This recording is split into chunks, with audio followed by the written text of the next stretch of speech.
喺2026年4月17號，美國報 USA Today 報導，的黎波里號同埋林肯號上邊嘅伙食就傳出係好難食嘅情況。佢有兩張相，其中一張相呢就係幾條煮熟嘅紅蘿蔔，一塊好乾嘅肉餅同埋一塊灰色嘅加工肉。另外一張相呢，個盤呢3分2係空嘅，得一啲肉絲同埋一塊玉米餅。一個唔願透露姓名嘅 Dan F 話俾美國報聽，佢個女呢喺的黎波里號嗰度話俾佢聽，艦上嘅人員呢係定量配給食物，冇新鮮嘅蔬菜可以食，衛生用品呢亦都快用完啦。屋企人呢就即刻寄啲生活用品俾佢，一個多月前已經寄出啦，但係到而家仲未收到。63歲嘅丁講，佢亦都喺陸戰隊嗰度服役過。美國係擁有世界上最強大嘅軍隊，我哋比敵人強嘅就能夠保證士兵食得飽，船上嘅食物唔應該短缺，亦唔應該收唔到郵件。喺林肯號上邊，一位叫做 Y 嘅水兵，佢 send message 俾佢德州嘅媽媽，船上嘅官兵只能夠好講咁樣食嘢，如果有人食得多呢，嗰啲食物就要平分啦。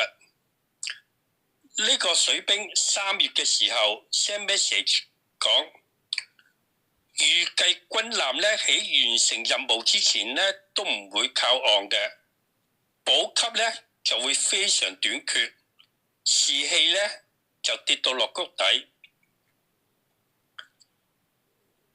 林肯號缺乏物資嘅消息唔止傳到德州，喺西維吉尼亞州嘅一個教會，佢哋陸續打包咗幾十箱嘅物資，就想寄到林肯號上邊。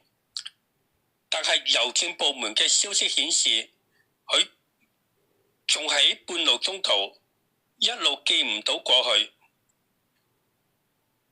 陸軍發言人肖爾對此表示，受到空域關閉同埋持續衝突帶嚟嘅後勤影響，郵政總局同埋軍事郵政局呢，喺4月初就暫停咗郵件嘅投遞，已經喺途中嘅郵件呢，將會暫時存喺安全嘅郵政局或者軍事設施，以便喺恢復後投寄。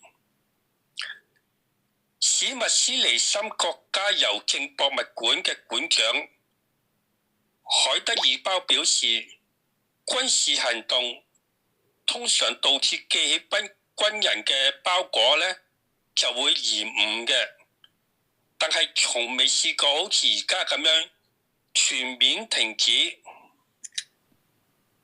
喺以上兩個消息，我哋就可以推斷美國嘅後勤補給出現咗嚴重嘅問題。喺中東嘅美軍基地好多都俾伊朗炸爛咗，所以補給就出現咗好大問題啦。好似我哋去遊船河咁樣啊，每日食嗰啲早餐都係一樣，你去10幾日食都食到悶啦，何況嗰啲美國水兵喺船上邊要出好大嘅勞力，食埋呢啲好似狗不理咁樣，點樣食啊？又唔夠飽，再咁樣落去兵變都似啊！有啲偏激啲嘅就會學福特號咁樣，塞下個廁所，放下火，咁樣咪可以早啲返屋企咯。所以我覺得呢場仗好快就打完㗎啦。其實美國同伊朗最主要嘅問題係三樣嘢。第一係霍爾木茲海峽嘅控制權，第二就係濃縮鈾嘅問題，第三就係美國嘅賠款同埋解凍伊朗嘅資產。如果美國肯解凍伊朗嘅資產同埋賠款，咁樣霍爾木茲海峽嘅控制權，伊朗就應該可以放棄啦。咁樣大家都可以自由通行。而家剩翻落嚟就係濃縮鈾嘅問題啦。伊朗話濃縮鈾最多可以稀釋到20%，美國就話濃縮鈾要稀釋到3點幾個%，大家傾唔掂。其實大家都係想停戰嘅，咁拖落去對大家都冇好處。尤其是係美國，再拖落去經濟就會好慘啦。中東嘅美軍實際上已經喪失咗大半戰鬥力，美國嘅水面艦艇又唔能夠太接近伊朗，太接近伊朗嘅導彈或者無人機呢，就好容易攻擊到。而家喺中東嘅美軍基地又俾伊朗炸到霉霉爛爛，運輸機又唔多夠用。